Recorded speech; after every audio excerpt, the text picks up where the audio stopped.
Daniel Foster stood in the rain outside the funeral home, where they'd just buried his father, checking his empty bank account one last time before his wife Rebecca served him divorce papers, citing his poverty as the reason she could no longer stay married to a failure. But what she didn't know, what nobody knew, was that the attorney sitting in the back pew had just informed him he'd inherited $700 million from his father's secret estate.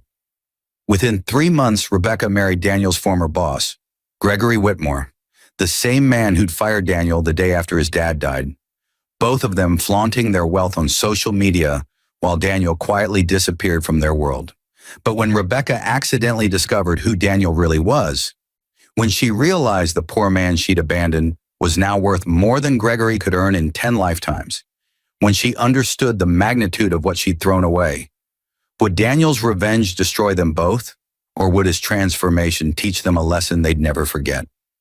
What crushing truth did Daniel reveal that made Rebecca fall to her knees? How did Gregory's empire crumble when Daniel finally made his move? And what did Daniel do with his $700 million that left them both devastated, powerless, and drowning in the consequences of their own greed? The fluorescent lights in Miller and Associates law firm flickered above Daniel Foster's head as he sat in the cramped cubicle that had become his prison for the past 6 years. His fingers moved mechanically across the keyboard, processing insurance claims with the kind of mind-numbing repetition that slowly eroded a man's soul. At 32, Daniel had imagined his life would look different, fuller, richer, meaningful. Instead, he was drowning in medical debt from his father's cancer treatment, behind on rent, and watching his marriage disintegrate in real time. His phone buzzed. Another text from Rebecca. "We need to talk when you get home. Serious."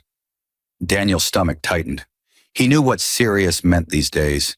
It meant another argument about money, another reminder of his failures, another comparison to Gregory Whitmore, Daniel's boss, who drove a Tesla and wore suits that cost more than Daniel made in a month. Rebecca had started working as Gregory's personal assistant 8 months ago, and ever since, she'd looked at Daniel differently. Like he was something that had spoiled in the back of the refrigerator. "Foster!" Gregory's voice boomed across the office. Daniel's shoulders tensed. Gregory Whitmore stood in his office doorway, 6'3", silver-haired, radiating the confidence that came with inherited wealth and unearned authority. "My office. Now." Daniel rose, his cheap dress shoes squeaking against the linoleum. He could feel the eyes of his co-workers on him, pitying, curious, relieved it wasn't them. Gregory's office smelled like leather and expensive cologne. The older man sat behind his mahogany desk, fingers steepled, a smile playing at his lips that never reached his eyes. "I'm going to be direct, Daniel. Your performance has been subpar, distracted. I understand you're dealing with personal issues, your father's situation, but this is a business. I can't carry dead weight." Gregory leaned back in his chair. "I'm letting you go. Effective immediately. HR will process your final check. You can clear out your desk." The words hit Daniel like a physical blow. "Gregory, please. My dad, he's in hospice. The bills. I just need a little more time. I can improve. I'll work overtime, whatever it takes." Gregory's expression didn't change. "Decisions made. Rebecca will have your termination paperwork ready. She's quite efficient." Something in the way he said Rebecca's name made Daniel's blood run cold. The walk back to his cubicle felt like miles. Rebecca stood near his desk, a manila folder in her hands, her expression carefully neutral. She'd been beautiful when they married 5 years ago, fresh out of college, full of dreams about building a life together. Now her eyes were hard, calculating. She'd started wearing expensive jewelry lately, gifts she claimed were from her grandmother. "Here," she handed him the folder. "Sign the bottom of each page." Her voice was professionally detached, like she was processing a transaction rather than participating in her husband's termination. "I'll wait." "Rebecca," Daniel's voice cracked. "Did you know? Did he tell you he was going to fire me?" She glanced toward Gregory's office, then back at Daniel. "It's business, Danny. Don't make it personal." "Don't make it." He couldn't finish. The betrayal was a living thing, coiling around his throat. We're married. You're my wife. We need to talk about that too. She lowered her voice, glancing around the office. Not here. Tonight. Daniel's hands shook as he signed the papers. 23 minutes later, he was on the street carrying a cardboard box with a dying cactus plant, a coffee mug that said, World's Okayest Employee, and a framed photo of Rebecca from their wedding. The photo mocked him now. Those smiles, those vows, that innocent belief that love could survive anything. His phone rang, unknown number. Daniel almost didn't answer, but something made him press accept. Daniel Foster? A woman's crisp, professional voice. This is Veronica Huang from Silverman, Rothschild and Associates. I'm calling regarding your father, Thomas Foster. I understand he's currently in hospice care. Daniel's throat tightened. Yes, he doesn't have much time. The doctors said maybe a week, possibly less. I'm very sorry to hear that, Mr. Foster. I need to meet with you as soon as possible. It's regarding your father's estate. There are matters of significant importance we need to discuss. Would tomorrow morning work? Say 9 a.m. at our offices downtown? Estate? His father lived in a rented room in a nursing home, had worked as a janitor his entire life. What estate could he possibly have? I think there's been a mistake. My father doesn't have an estate. He barely has anything. Mr. Foster, I can assure you there's no mistake. This is time-sensitive and confidential. Tomorrow at 9? There was something in her voice, an urgency that cut through Daniel's exhaustion. I'll be there. Daniel drove to the hospice facility in his 12-year-old Honda, the check engine light glowing like an accusation. His father lay in the bed, so diminished from the cancer that he barely looked human anymore. Thomas Foster had been a mountain of a man once, strong and steady, working double shifts to raise Daniel alone after his mother left when Daniel was 6. Now he was paper-thin skin stretched over bones, his breathing labored and wet. Hey, Dad. Daniel pulled a chair close, taking his father's cold hand. I got fired today. Rebecca, I think she's leaving me. I'm sorry. I know you worked so hard to give me a better life, and I couldn't make it work. His father's eyes opened slightly. There was something in them. Sadness, yes, but also something else. Knowledge, regret. His lips moved, but no sound came out. Don't try to talk, Dad. Save your strength. But even as Daniel said it, he knew there was no strength left to save. Thomas Foster was holding on to something, waiting for something, and Daniel didn't know what it was. A nurse appeared in the doorway. Mr. Foster, visiting hours are ending soon. You're welcome to stay longer if you'd like, given the circumstances. Daniel stayed until midnight, watching his father breathe, each breath a small miracle and a small agony. When he finally left, driving through the empty streets toward the apartment he shared with Rebecca, Daniel felt hollowed out, scraped clean of everything except a dull, persistent ache. Rebecca was still awake when he got home, sitting on the couch in her silk pajamas. New ones he hadn't seen before, probably expensive. The TV played some reality show on mute. She looked up when he entered, and Daniel saw his future in her eyes before she spoke a word. I can't do this anymore, Danny. Her voice was quiet but firm. I've been trying. I really have. But your father's medical bills, you losing your job today, the debt, it's drowning both of us. I'm 30 years old. I can't spend the rest of my life struggling, watching you fail over and over. My father is dying, Rebecca. He probably has days left. Daniel's voice sounded strange to his own ears, distant and calm, like he was talking about someone else's life. I know, and I'm sorry about that. I really am. But his dying doesn't change our situation. It actually makes it worse. The funeral expenses, the remaining medical bills. She stood, wrapping her arms around herself.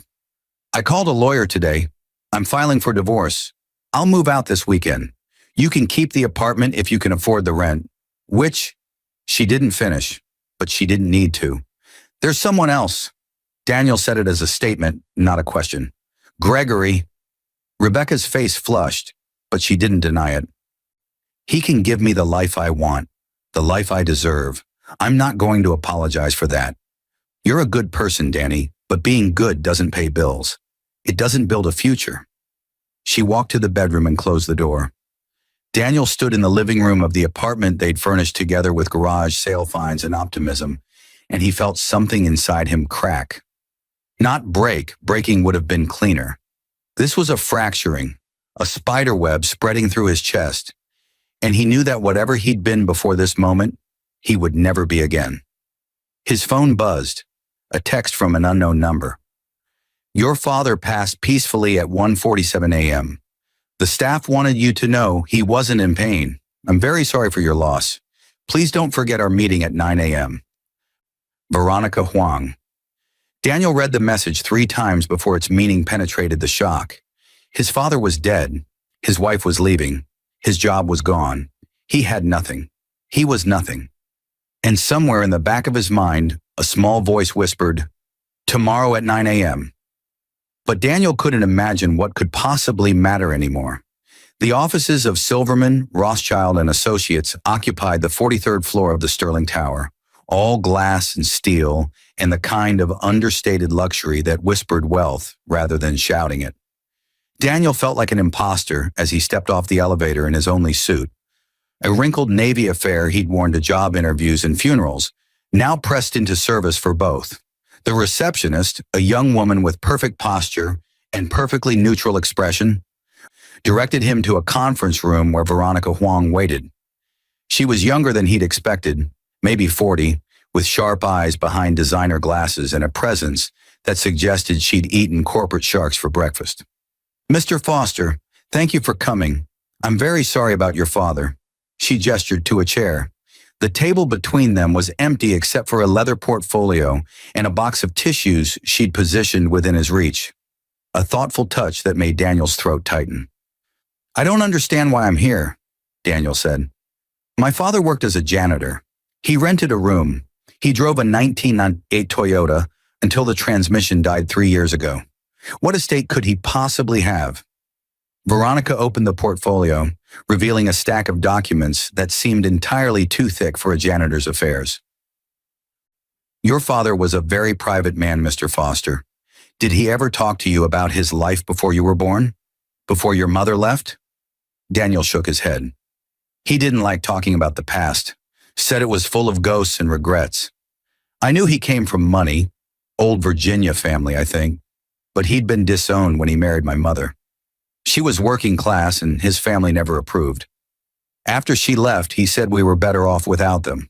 We never heard from them again. Your grandfather, William Foster, passed away 6 months ago.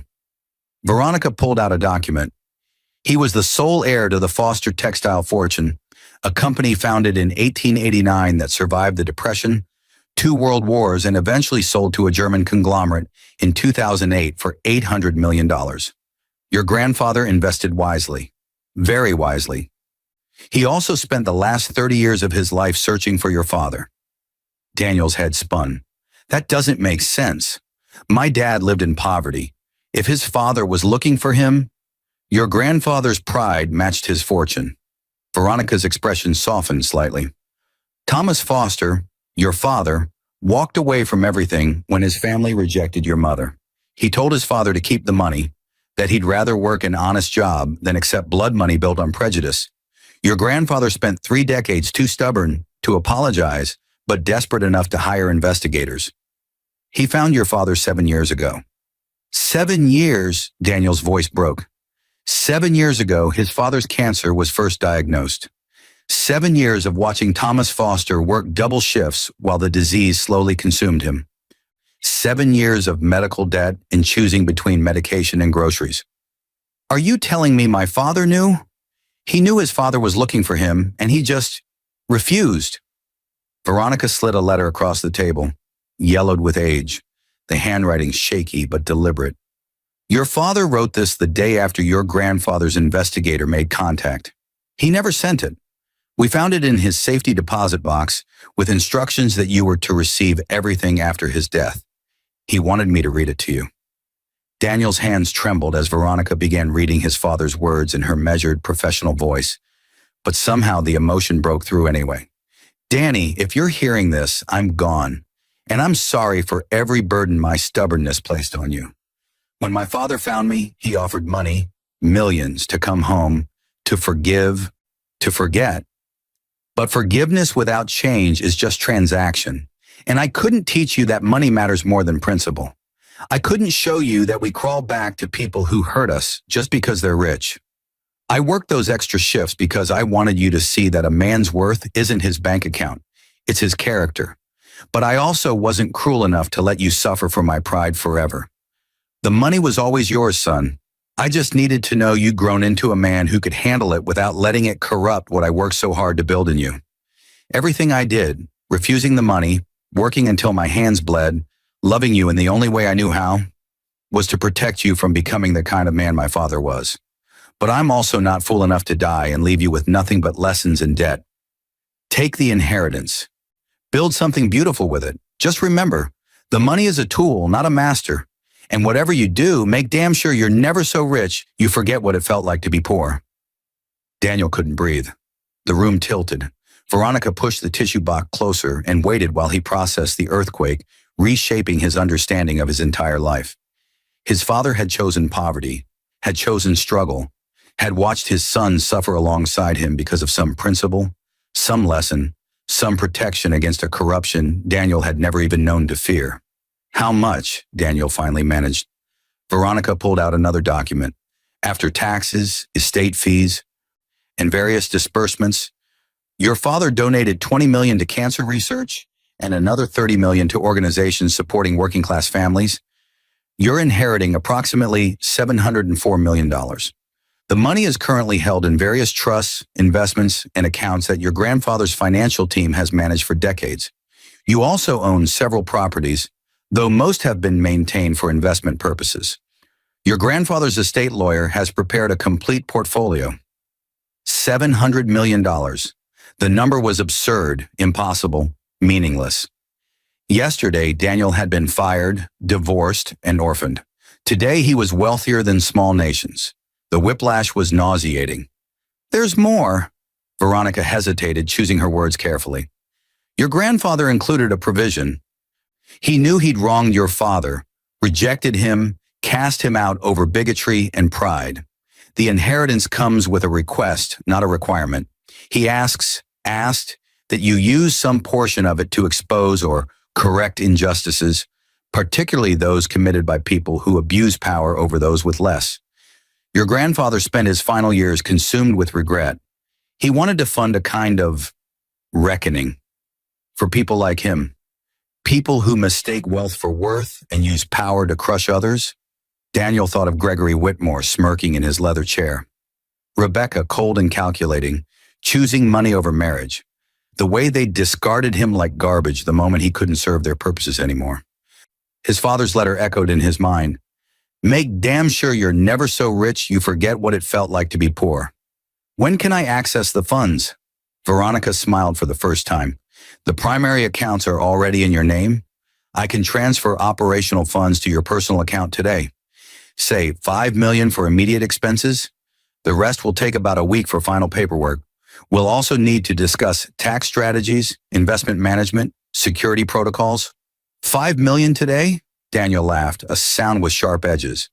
24 hours ago, he'd been worried about making rent. Transfer it. And Ms. Huang, I'm going to need your firm's services for something beyond estate management. I need investigators, good ones. And I need lawyers who specialize in corporate malfeasance and divorce proceedings. Can you recommend anyone? Veronica's smile widened. She understood exactly what Daniel was asking. I can have a team assembled by tomorrow afternoon. What's the target? I want to know everything about Gregory Whitmore, his business practices, his finances, his connections, everything. And I want to know the exact nature of my wife's relationship with him. Document everything. I want to understand exactly who they are before I decide what to do about it. Consider it done. Veronica closed the portfolio. Mr. Foster, may I offer one piece of unsolicited advice? Your father was right. Money is a tool, not a master. But it's also one hell of a weapon when wielded properly. Just make sure when you're done that you can still recognize yourself in the mirror. Daniel thought about that long drive home. He thought about it as he stopped at an ATM and checked his account balance. seeing numbers that still seemed like a clerical error. He thought about it as he sat in his car outside the apartment, where Rebecca was probably packing her things, preparing to move in with Gregory, believing she'd made the smart choice. And Daniel realized something that would have terrified the man he'd been yesterday. He wasn't sure he wanted to recognize himself in the mirror anymore. That man had been weak, powerless, easily discarded. The man he was becoming, the man his father had 700 million reasons to believe he could be, that man would make sure Gregory Whitmore and Rebecca Foster understood exactly what it cost to mistake kindness for weakness. That man would teach them a lesson they'd never forget. His father had given him a fortune. But more than that, Thomas Foster had given his son permission for a reckoning, and Daniel intended to deliver one. The funeral was small, just Daniel, 3 of his father's co-workers from various jobs over the years, and a priest who'd never met Thomas Foster, but delivered a generic service about eternal rest and God's mercy. Rebecca didn't come. She'd texted, "I'm sorry for your loss, but I think it's better if I don't attend. Gregory says it would be inappropriate given our situation." Daniel had read the message standing in his empty apartment, surrounded by boxes. Rebecca had taken half of everything, including some things that were definitively his, and he'd let her because confrontation required energy he didn't have, or didn't want to spend. Not yet. Standing at the graveside as they lowered his father into the ground, Daniel thought about the letter, about his father working himself to death to teach his son some lesson about character and principle, while sitting on the knowledge that hundreds of millions of dollars existed with Daniel's name on them. It was noble and infuriating and heartbreaking all at once. Thomas Foster had loved his son enough to let him struggle, to let him suffer, to let him grow strong in the fire of poverty. And Daniel couldn't decide if that was the most selfless or most selfish thing a father could do. His phone buzzed. A text from an unknown number. "Preliminary report attached. You'll want to see this. VH." Veronica Huang's investigators had been thorough. Daniel opened the PDF and scanned the first page, his jaw tightening with each sentence. Gregory Whitmore had a history, 3 previous personal assistants, all young women, all of whom had signed NDAs and received quiet settlements after their employment ended. The pattern was clear. Rebecca wasn't special. She was just the latest in a long line of women Gregory used and discarded. There was more. Miller and Associates law firm was in trouble. Gregory had been embezzling from client escrow accounts, cooking books, and using company funds for personal expenses. The firm was 6 months from insolvency, though the board didn't know it yet. Gregory was a pyramid in collapse, scrambling to maintain appearances while everything crumbled beneath him. And Rebecca, desperate for security and blind to everything except the surface shine of wealth, had chosen to marry the captain of a sinking ship. Daniel almost felt sorry for her. Almost. But then he remembered the coldness in her eyes when she'd handed him the termination papers, the way she'd looked at him like he was something that had failed to meet expectations, a product that hadn't performed as advertised. The text about his father's funeral, "Gregory says it would be inappropriate." She'd outsourced even her empathy to her new man, letting Gregory dictate what she should feel. His phone rang. Veronica Huang, her voice crisp with controlled excitement. "Mr. Foster, I have some interesting news. Gregory Whitmore just made a significant error. He fired Janet Morrison this morning. She was the senior accountant at Miller and Associates. She came to us. She has documentation of everything. The embezzlement, the fraud, the sexual harassment settlements. She's willing to testify if we can guarantee her protection and compensation. How much does she want? $2 million. It's a bargain, honestly, for what she's offering. Give her $3 million. Daniel surprised himself with how easily the words came. And make sure she has the best lawyers money can buy if there's any blowback. She's doing the right thing. People who do the right thing shouldn't suffer for it. Understood. There's something else. Rebecca filed for divorce yesterday. She's asking for half of all marital assets and spousal support. Her lawyer doesn't know about the inheritance yet. The timing means it happened after she filed, so it may not be considered marital property. But she's going to find out eventually. Let her find out." Daniel's voice was cold. "Don't hide it. In fact, make sure the information becomes public. I want her to know exactly what she walked away from." "Mr. Foster," Veronica hesitated. "May I speak candidly? Revenge is expensive, and I don't mean financially. Are you sure this is what you want? Your father's letter talked about using money to correct injustices, but this feels personal. Daniel watched the cemetery workers fill in his father's grave, shovelfuls of dirt falling like judgment. My father spent 30 years teaching me a lesson I didn't know I was learning. He died in poverty to prove that character matters more than money.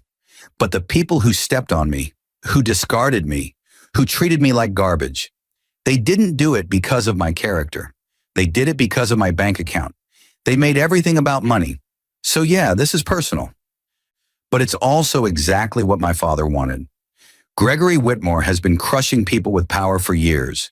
Rebecca chose wealth over love, over loyalty, over vows. They both deserve to understand what it feels like when someone with more power decides to crush them. That's not revenge. That's education. Veronica was quiet for a moment. I'll make the arrangements. But Daniel, after this is done, after you've taught them whatever lesson you think they need to learn, promise me you'll think about what comes next. Your father gave you a fortune. He also gave you a responsibility. Don't let the first part consume the second. I promise. Daniel ended the call and stood at his father's grave a little longer. I hope you know what you did, Dad. I hope this is what you wanted. The wind picked up, scattering leaves across the fresh earth. Daniel turned and walked away from the cemetery, from his father's final resting place, from the man he'd been. His phone buzzed again, his bank app, showing the $5 million Veronica had transferred. But there was another notification, a friend request on social media from Rebecca. No, not a friend request. She'd tagged him in a post. Daniel opened it and felt ice flood his veins. The photo showed Rebecca and Gregory beaming at the camera, her left hand prominently displayed with a massive diamond ring catching the light. The caption read, "When you finally find someone who values you and can give you the life you deserve, so excited to start this new chapter with this amazing man. Sometimes endings are really beginnings. Blessed moving on, Shak new love, best life now." Posted 15 minutes ago. His father had been in the ground for less than an hour. Daniel stared at the photo, at Rebecca's triumphant smile, at Gregory's proprietary arm around her waist, and something cold and hard settled in his chest. His father's voice echoed in his memory. Make damn sure you're never so rich you forget what it felt like to be poor. Daniel wouldn't forget, but he'd make damn sure Rebecca and Gregory learned. He opened his messages and texted Veronica. Change of plans, move faster. I want everything ready in 2 weeks. And add one more thing to the investigation. I want to buy Miller and Associates law firm. The whole thing. Find out who owns it, what they'd sell for, and make it happen quietly. Can you do that? The response came immediately. Consider it done. Welcome to the game, Mr. Foster. Daniel drove away from the cemetery in his beat-up Honda, check engine light still glowing, radio still broken. But he wasn't the same man anymore. He'd inherited more than money from his father. He'd inherited purpose. And Gregory Whitmore and Rebecca Foster were about to learn a lesson about hubris that would cost them everything they'd sacrificed their integrity to gain. The game had just begun, and they didn't even know they were playing. But they would. Soon enough, they would. 3 weeks later, Daniel sat in a corner booth at Valentino's, a restaurant Gregory and Rebecca frequented, or used to before he'd anonymously bought it and ensured they could never get a reservation again. Small victories. But Daniel wasn't interested in small anymore. The preliminary moves were complete. Miller and Associates law firm now belonged to a shell corporation owned by another shell corporation that eventually traced back to Daniel. Gregory didn't know he was working for the man he'd fired. Janet Morrison's testimony had been delivered to the State Bar Association, triggering a quiet investigation that would go public in approximately 72 hours. And the divorce proceedings with Rebecca had taken an interesting turn when her lawyer received documentation of her affair, photos, texts, hotel receipts, all perfectly legal surveillance that would devastate her claim for spousal support. Daniel had learned something important over the past month. Money didn't just open doors. It obliterated walls. The investigators Veronica hired were former FBI. The lawyers were sharks who billed $1,000 an hour and earned every penny, and the financial advisors managed his portfolio with the kind of aggressive intelligence that turned millions into more millions while he slept. His father had been right about money being a tool, but Thomas Foster had perhaps underestimated just how powerful a tool it could be in the right hands. Mr. Foster, a young man approached the table, nervous energy radiating from him. David Kim, one of Daniel's new employees at Miller & Associates, though David didn't know Daniel owned the firm. David only knew that the mysterious new ownership had implemented dramatic changes: better pay, actual work-life balance, zero tolerance for harassment. "I'm sorry to interrupt your dinner, but I wanted to thank you. What you said in that company meeting last week about protecting employees who speak up about misconduct, that meant a lot, especially after what happened with Janet Morrison." Daniel had insisted on addressing the entire firm the previous week, introduced only as a representative of the new ownership. He'd looked directly at Gregory while talking about accountability, watched the older man's face drain of color as the implications settled in. "Everyone deserves to work in an environment where they're valued and protected, David. That's not a radical concept. It's basic decency." "Well, it's radical at Miller & Associates. Or it was. Things are different now." David hesitated. "Mr. Whitmore seems really stressed lately. He snapped at 3 people today over nothing. Is his position secure? With the new ownership?" Daniel took a sip of his wine, a 1982 Chateau Margaux that cost more than his old monthly salary. He'd developed a taste for expensive things quickly, though he tried to remember his father's warning about letting money master him instead of the reverse. "I can't speak to personnel decisions, David, but I can say that people who abuse power rarely keep it for long. Eventually, actions have consequences." After David left, Daniel pulled out his phone and scrolled through Rebecca's social media. She posted constantly now, photos of expensive dinners, designer handbags, weekend trips to wine country. Every post was a declaration of victory, a middle finger to her old life, to him. The latest showed her and Gregory at a charity gala, both dressed in formal wear that probably cost what Daniel used to make in 6 months. The caption, "When your man surprises you with a $50,000 necklace just because it's Tuesday, Jaksha spoiled. Lucky girl. Upgrade complete." Daniel zoomed in on the photo. Rebecca looked happy, but there was something brittle in her smile. Gregory's hand rested possessively on her waist, but his eyes were elsewhere, scanning the room with the paranoid alertness of someone waiting for the other shoe to drop. Good. Let him wait. Let him wonder. The investigation was closing in.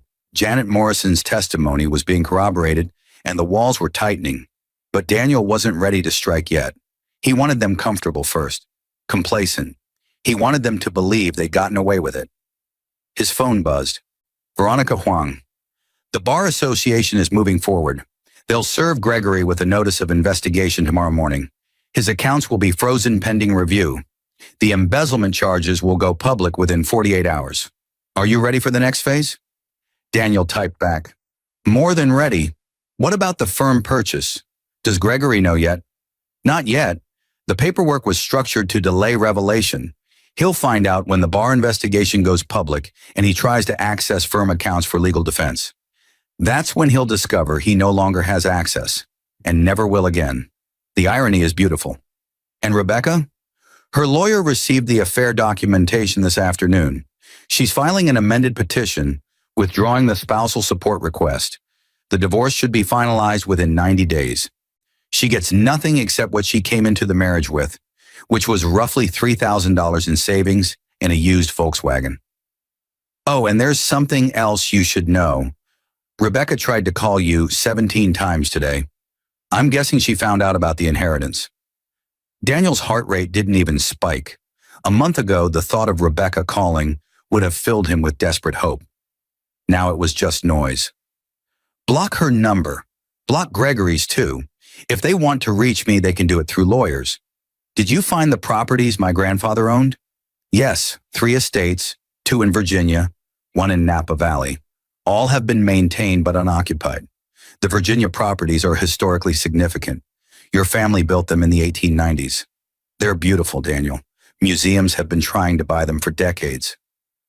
worth about 40 million combined.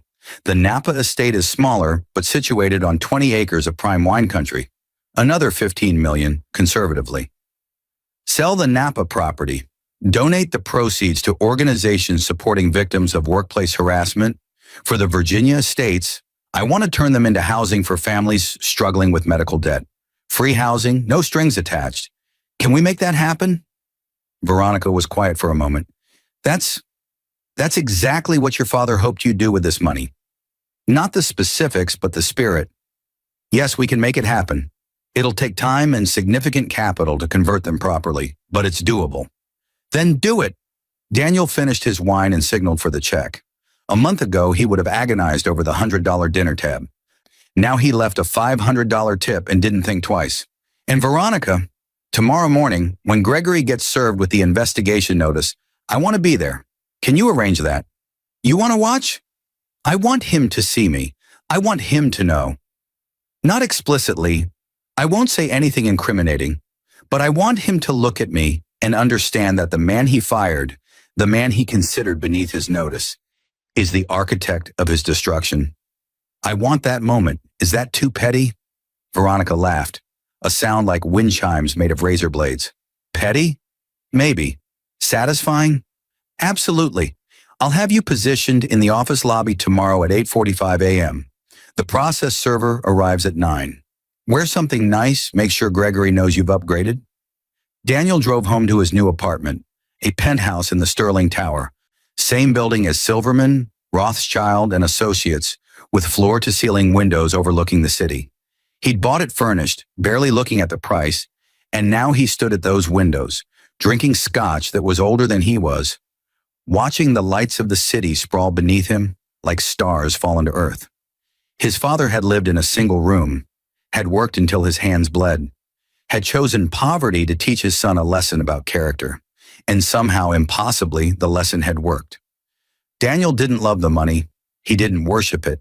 He just understood it now, understood it as power, as tool, as weapon. His phone buzzed one more time. An email from Rebecca, subject line, "Please read this." Daniel deleted it without opening it. Whatever she wanted to say, whatever excuses or explanations or pleas she'd crafted, he didn't need to hear them. His father's letter had said, "Make damn sure you're never so rich you forget what it felt like to be poor." Daniel hadn't forgotten, but he'd also learned something his father maybe hadn't intended. Being rich meant you never had to be powerless again. And tomorrow at 9 a.m., Gregory Whitmore would learn what powerless felt like. That was justice, wasn't it? That was the reckoning his grandfather had funded, that his father had endorsed, that Daniel was delivering. He told himself that. He almost believed it. And if a small voice whispered that maybe revenge and justice weren't quite the same thing, well, Daniel had expensive scotch to drown it out. Tomorrow would be satisfying. That was enough. It had to be enough. Daniel arrived at Miller & Associates at exactly 8:42 a.m., wearing a Tom Ford suit that cost $12,000 and made him look like he'd been born into wealth rather than orphaned from it. The receptionist, a new hire who didn't recognize him, asked if he had an appointment. Daniel smiled and said he was just waiting for someone, taking a seat in the lobby with a perfect view of Gregory's office door. At 8:55, Gregory emerged from the elevator, looking haggard despite the expensive suit and fresh haircut. The man had lost weight, his face gaunt with stress, eyes darting around the lobby like he expected ambush. When his gaze landed on Daniel, confusion flickered across his features. Recognition took a moment. Daniel looked so different now, polished and powerful in ways that transcended clothing. And when it clicked, Gregory's face went through a remarkable journey. Confusion to recognition, to disbelief, to something that might have been fear. "Daniel," Gregory's voice cracked on the name. "What are you? Why are you here?" Daniel stood, buttoning his suit jacket with deliberate precision. "Gregory, you're looking well." The lie was obvious, almost cruel. "I had a meeting in the building. Thought I'd stop by and see how things were going." "You can't just. You were fired. You have no business being here." But there was no authority in Gregory's voice anymore, just brittle bravado. "I'll have to ask you to leave." Actually, a woman appeared beside Daniel. Veronica Huang, perfectly professional in her power suit and knowing smile. Mr. Foster is here at my request. I'm Veronica Huang, attorney with Silverman, Rothschild, and Associates. We represent the new ownership of Miller and Associates. Mr. Foster has been consulting with us on personnel matters. The color drained from Gregory's face. New ownership? What are you talking about? I'm a senior partner. I wasn't informed of any sale. The sale was completed 3 weeks ago. You should have received notification. Veronica consulted her tablet. Oh, I see. The emails were sent to your firm address, but there seems to have been some issue with your account access. IT has been meaning to talk to you about that.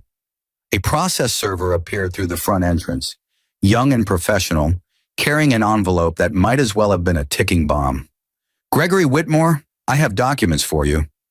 Gregory took the envelope with shaking hands. Daniel watched as the older man opened it, scanning the first page, his face transitioning from confusion to horror to devastation in the space of 30 seconds. The notice of investigation from the State Bar Association was thorough, listing every allegation, every incident, every dollar Janet Morrison had documented. Gregory looked up from the papers, his eyes finding Daniel with sudden, terrible understanding. You. This is you. You did this. It wasn't a question. Daniel said nothing, just held Gregory's gaze with the calm, cold certainty of someone who'd spent a month planning this exact moment. Veronica placed a hand on Daniel's arm, a warning, a reminder not to confirm anything that could be used against him. Mr. Whitmore, I'd suggest you contact your lawyer. Veronica's voice was professionally neutral. These are serious allegations. You'll want legal representation. My lawyer? Gregory's laugh was jagged. I am a lawyer. I've been practicing for 25 years. This is persecution. These allegations are baseless. That woman, Janet Morrison, she was incompetent. I had to fire her, and now she's making up lies to get revenge. The State Bar Association doesn't initiate investigations based on baseless claims, Mr. Whitmore. Veronica's tone sharpened. They have evidence, substantial evidence. And you should know that effective immediately, you're suspended from practicing law pending the outcome of their investigation. You're also suspended from your position here at Miller and Associates. You'll need to surrender your keys, your firm credit cards, and any client files in your possession. Security will escort you to your office to collect personal items only. Gregory's legs seemed to give out. He grabbed the reception desk for support, the envelope fluttering from his hands to scatter across the polished floor. Around the lobby, people were staring. Other lawyers, paralegals, clients waiting for appointments. The mighty Gregory Whitmore, reduced to a spectacle. Daniel felt something twist in his chest that wasn't quite satisfaction and wasn't quite guilt. It was bigger than both, stranger than either. Daniel. Gregory's voice was barely a whisper. Please, I have a family, a reputation. You were nothing when you worked here. Nothing. I gave you a job when no one else would. And this is how you repay me? By destroying my career? My life? You fired me the day after my father entered hospice. Daniel's voice was quiet but carried across the lobby like thunder. You slept with my wife while I was processing his death. You embezzled from clients, harassed women, and abused power for years. You treated people like garbage because you could, because they were poor and you were rich, and you thought that made you better. You didn't destroy your career, Gregory. You destroyed it yourself. I just made sure everyone else found out.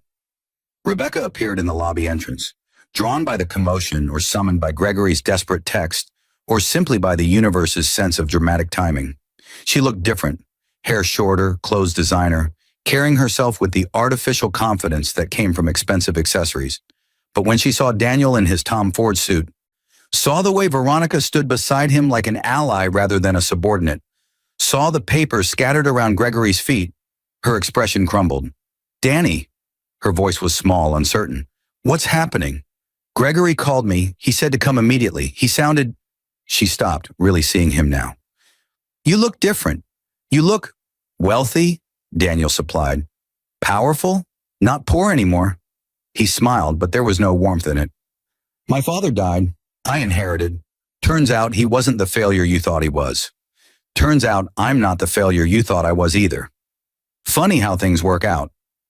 Rebecca's hand went to her mouth. You inherited. How much? About $700 million, give or take. Daniel watched her face, cataloging every emotion that flashed across it. Shock, disbelief, calculation, regret, and finally, devastating realization. But you wouldn't know that because you filed for divorce before asking if there was life insurance, inheritance, anything that might complicate your exit strategy. You just assumed I'd be poor forever, that Gregory was the smart choice. How's that working out? Gregory made a strangled sound. Rebecca turned to him, finally seeing the papers, the security guards approaching, the ruin radiating from him like heat from a fire. Gregory, what's going on? Why is Daniel talking about money? Why are there security guards? He's being investigated for embezzlement, fraud, and harassment. Daniel's voice was clinical now, detached. The firm he works for was secretly purchased 3 weeks ago. By me.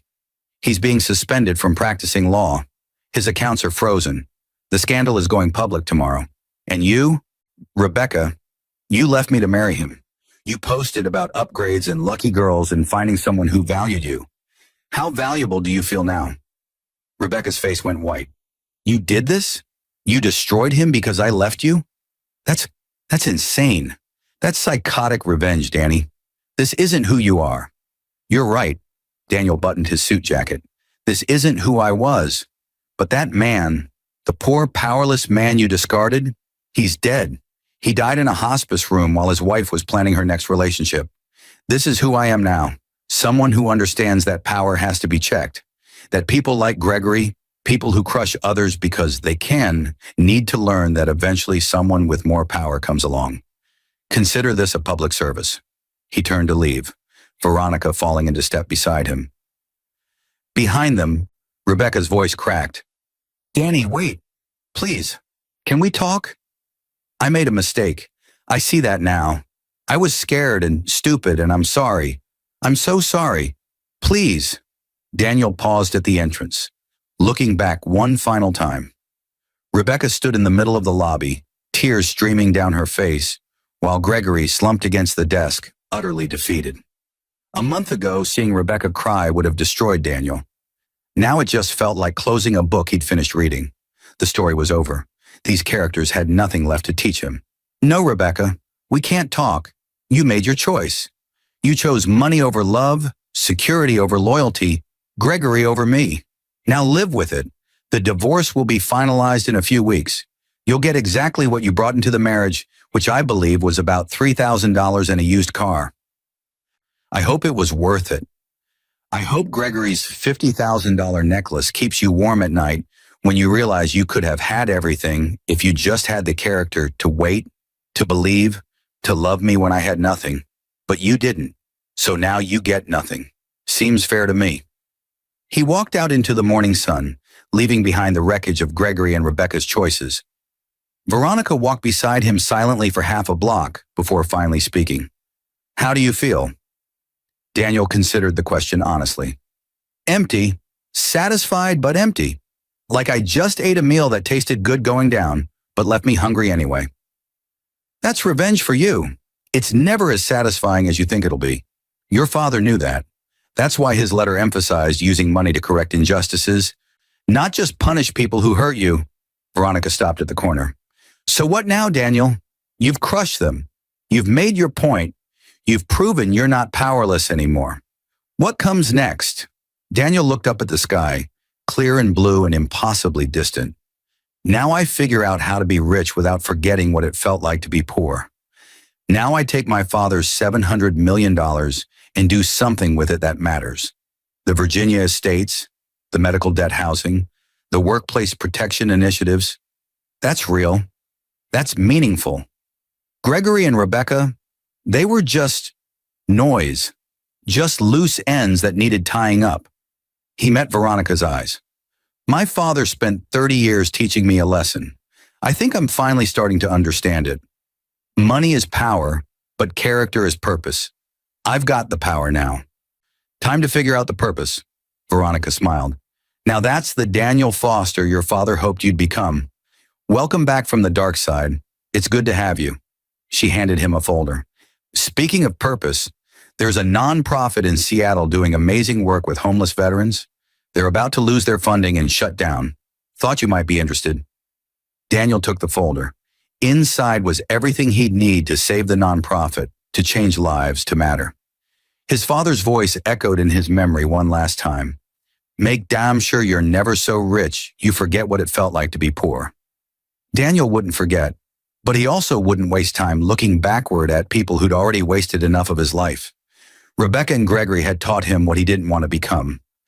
Now it was time to discover what he could become instead. $700 million, infinite possibility, and finally, the wisdom to understand the difference between revenge and justice, between punishment and purpose. His father's lesson was complete. Now Daniel's real life could begin.